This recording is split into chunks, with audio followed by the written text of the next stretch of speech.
अस्सलाम वालेकुम जी। आज तायाबू की तरफ मिलाद था तो मैंने सुबह उठते ही बच्चों को शॉवर दे दिया था और अब मैं इनको रेडी करने लगी थी मिलाद पे जाने के लिए। तो यहाँ पे मैंने आयला और अलीज़े के ड्रेसेस निकाल दिए थे, पहले ही मैंने इनको प्रेस करके रख दिया था और यहाँ पे मैं भी रेडी हो चुकी हूँ और बच्चे भी रेडी हो गए हैं। और इस बच्चे के काम देखे, इसे था हम नानू की तरफ जा रहे हैं, तो इसने अपने दोनों शूज़ हैंड में पकड़ लिए थे कि शॉपर दें, इनको भी उसके अंदर रखना है और ये हमने साथ लेके जाने हैं। खैर बहुत मुश्किल से इसको मनाया, लेकिन ये मान ही नहीं थी रही, तो मैंने शॉपर में डाले और जब हम बाहर आने लगे तो मैं शॉपर जो है ना वापस घर रख आई थी।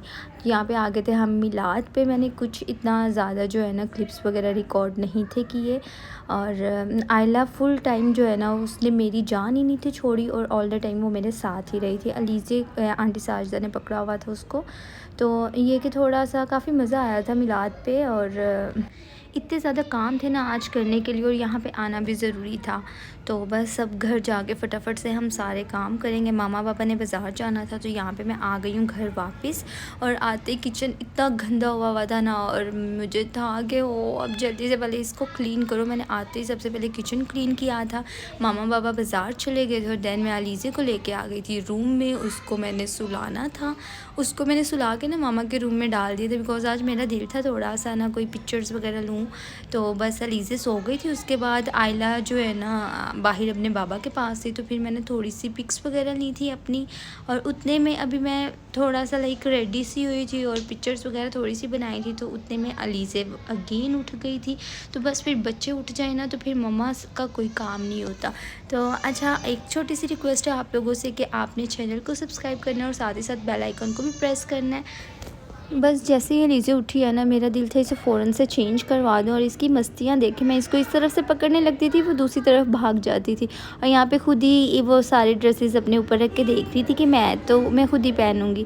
तो बड़ी मुश्किल से हैरिस के कपड़े मैंने चेंज किए थे और आयला इस टाइम पे जो है ना वो बाहर थी।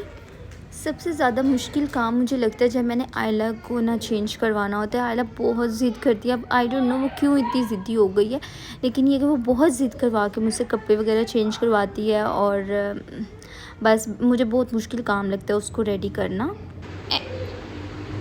चेंज कर लिए हैं अलीज़े ने, कपड़े चेंज कर लिए हैं। अलीज़े चलो आपको झूले में बिठाऊं, आओ मम्मा के पास। Be a big girl, big, big, big, big, big. हाँ।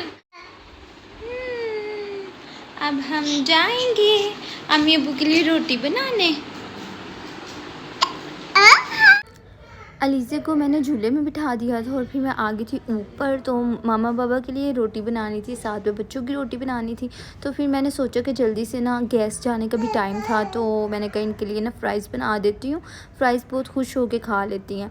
तो फिर यहाँ पे मेरी रोटी बनी। अच्छा, रोटी जो है ना वो मैंने शादी के बाद ही बनाना स्टार्ट की है और लेकिन अभी भी मेरी रोटी ना फुल फूलती नहीं और मैं बहुत ट्राई करती हूँ कि इसके ऊपर ये रेड रेड के जो है ना ये ना बने, लेकिन मैं जितनी मर्ज़ी कोशिश करूँ ये मेरे मस्ट बनते हैं। खैर शुक्र अल्हम्दुलिल्लाह मेरे घर वाले जो है ना वो नखरे नहीं करते, तो मैं जैसे कि भी बनाऊँ ना वो खा लेते हैं। स्पेशली मेरे हस्बैंड, उनका इस चीज़ में कोई नखरा नहीं है। लाइक रोटी गोल होनी चाहिए, रोटी मोटी होनी चाहिए, रोटी पतली होनी चाहिए, जैसे कि भी बने वो शुक्र अल्हम्दुलिल्लाह करके खा लेते हैं।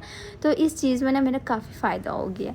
तो यहाँ पे जल्दी से अब हम फ़्राइज़ बना लेते हैं और मैं अभी फ़्राइज़ बना रही थी। इतनी ज़्यादा जो है ना बाहर आंधी तूफ़ान आ गया था और अब मुझे था कि बस जी अब हर जगह मिट्टी मिट्टी हो जाएगी। बड़ी कुछ वेंटिलेशन का ऐसा सिस्टम है, पूरे घर में मिट्टी आ जाती है। तो यहाँ पे अलीज़े झूले ले रही थी और आयला को मैंने फ़्राइज़ दी थी, साथ साथ अलीज़े भी फ़्राइज़ खा रही थी। और अलीज़े के लिए मैंने राइस डाले हुए थे, उसने नहीं खाए तो फिर मैंने खा लिए। तो रात में सोने से पहले मेरी रूटीन है, मैं अपना किचन पूरा क्लीन करके सोती हूँ। ये भी बस खाना जो बनाया हुआ था ना वो निकालने वाला रहता था। और बैकग्राउंड नॉइज़ जो है ना इग्नोर करिएगा, बच्चों ने काफ़ी ज़्यादा शोर किया हुआ है। तो अब यहाँ पे हो गई थी जी रात, सोने का टाइम हो गया था। दोनों बच्चों को मैंने फीडर बना के दी और अब ये लोग सो जाएंगी। और उसके बाद मैं खुद भी अपने जो मेरे थोड़े बहुत काम रहते थे, एक्चुअली मेरे मामा बाबा कहीं जा रहे हैं तो उनकी सारी पैकिंग करनी है, उनके कपड़े वगैरह रेडी करने हैं। तो इसके बाद मैं वो काम करूँगी इन दोनों को सुला के।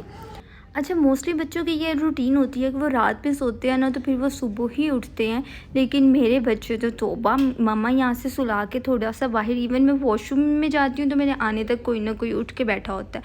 आयला उठ जाए तो वो तो अलीज़े को भी साथ उठा देती है, लेकिन अलीज़े उठ जाए तो फिर वो बहुत ज़्यादा रोती है और मुझे ये होता है कि बस वो बेड से गिर ना जाए। तो बस उन्हें सुला के आज तो मैं आ गई थी ऊपर, और ऊपर जो है ना वेंटिलेशन से मैं बार-बार फिर देखती रहती हूँ, उधर से आवाज़ आ जाती है नीचे कोई बच्चा उठा है कि नहीं। तो बस पापा के कपड़े प्रेस करने वाले थे, वो सारे मैंने रेडी किए, मामा के रेडी किए। अब पैकिंग वगैरह तो सुबह ही होगी। तो इसके बाद जो है ना मैं आ गई थी अगेन नीचे। मुझे था बच्चे ना उठ जाएँ, तो फिर मैंने नीचे आके ही फ़ौरन से अपने जो स्टेप्स थे वो कंप्लीट किए थे, बिकॉज़ आजकल जो है ना ट्रेडमिल भी नहीं थी हो रही, और बस मुझे रूम में ही मैं जो है ना 1-2 घंटे की वॉक मस्ट मैंने करनी होती है। तो फिर मैंने रूम में ही वॉक की, और लेकिन बड़ी खुशी होती है जब मेरे 10,000 स्टेप्स कंप्लीट हो जाए ना, फिर बड़ी खुशी होती है। तो आज भी मैंने फाइनली 10,000 स्टेप्स कंप्लीट कर लिए थे, लेकिन मुझसे कंटिन्यू नहीं रहा जाता ना, किसी दिन हो जाते हैं और किसी दिन नहीं होते। इसके बाद जी बस मैंने अपनी बेड टाइम ग्रीन टी ली थी, इतने में आयला के बाबा भी आ गए थे, और बस फिर हम लोग सोने की तैयारी करेंगे। होपफुली आप लोगों को आज का व्लॉग अच्छा लगा होगा। नेक्स्ट व्लॉग के लिए आप मेरे चैनल को सब्सक्राइब कर दें, बेल आइकन को भी प्रेस कर दें, तभी आपको मेरी नेक्स्ट वीडियो मिलेगी। सो मुझे दें इजाज़त, मिलते हैं नेक्स्ट वीडियो में। अल्लाह हाफिज़, अपना बहुत ख्याल रखिएगा और दुआओं में याद रखिएगा।